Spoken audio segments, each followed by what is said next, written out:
নমস্কার বন্ধুরা, ভক্তির সাথে চ্যানেলে সবাইকে স্বাগত। আজকে আমরা কথা বলবো নরক নিয়ে। হ্যাঁ জানি, ভগবানের নাম নিয়ে তো আমরা ভিডিও শুরুই করি, তবে আজ চলুন নরক দিয়েই শুরু করি। নরক নাম শুনলেই সকলের ভেতরে আতঙ্কের সৃষ্টি হয়। নরক হচ্ছে পাপীদের শাস্তি ভোগ করার স্থান।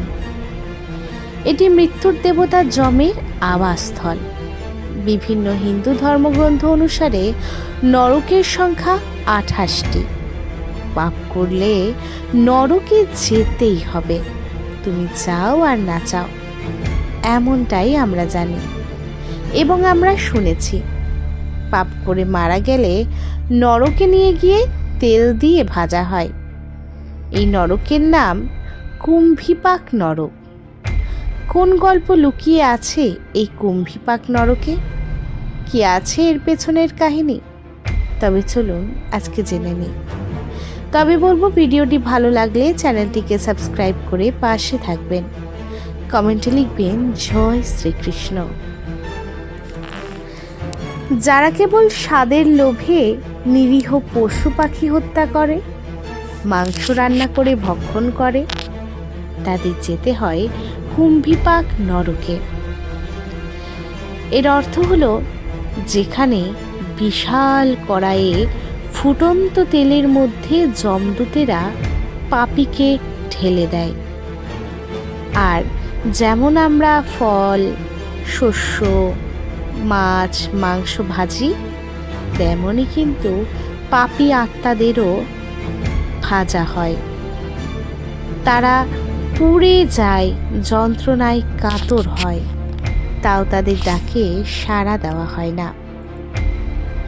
কুম্ভীপাক নরকে বিশাল লোহার কড়াইয়ে গরম তেল টকবক করে ফুটতে থাকে। যমদূতেরা পাপীকে সেই তেলের মধ্যে নিক্ষেপ করলে তার দেহ তৎক্ষণাৎ দগ্ধ হয় আর একদম জ্বলতে থাকে। সেই পাপী আত্মা জ্বলতে জ্বলতে ছটফট করে, কিন্তু তবুও তার মৃত্যু হয় না। যেমন মানুষ রান্নার সময় খাবার ভাজে, উল্টে পাল্টে ভাজে, ঠিক তেমনভাবেই কিন্তু পাপীদেরকেও ফুটন্ত তেলের মধ্যে উল্টে পাল্টে ভাজা হয়। যমদূতেরা অপরাধীকে একটি পাত্রে ফুটন্ত তেলের মধ্যে ততগুলি বছর ঝলসায়, যত বছর না সেই প্রাণীগুলির বা সেই আত্মাগুলির শরীরে পুনরায় লোম না জন্মাচ্ছে। হিন্দু ধর্মের সবচেয়ে প্রাচীন গ্রন্থ ঋগ্বেদ।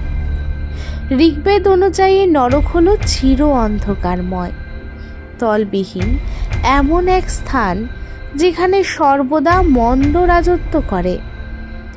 অন্যদিকে অথর্ববেদ অন্ধকারাচ্ছন্ন এক অধিরাজের বর্ণনা দেয়, যেখানে হত্যাকারীদের তাদের মৃত্যুর পর আবদ্ধ করে রাখা হয়।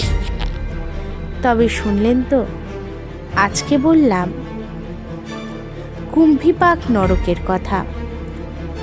আর যে বাকি 28টি নরক আছে, সেই প্রত্যেকটি নরকের নাম বিশ্লেষণ করে আপনাদের জানাবো।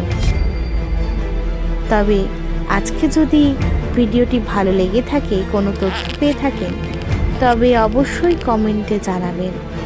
ভালো লাগলে সাবস্ক্রাইব করে দেবেন। আর বলুন, আপনি কি এখন থেকে প্রাণী হত্যা করবেন? সেটা সম্পূর্ণ আপনার বিষয়। ভালোবাসলে সাবস্ক্রাইব করতে ভুলবেন না। রাধে রাধে। থাকুন ভক্তির সাথে।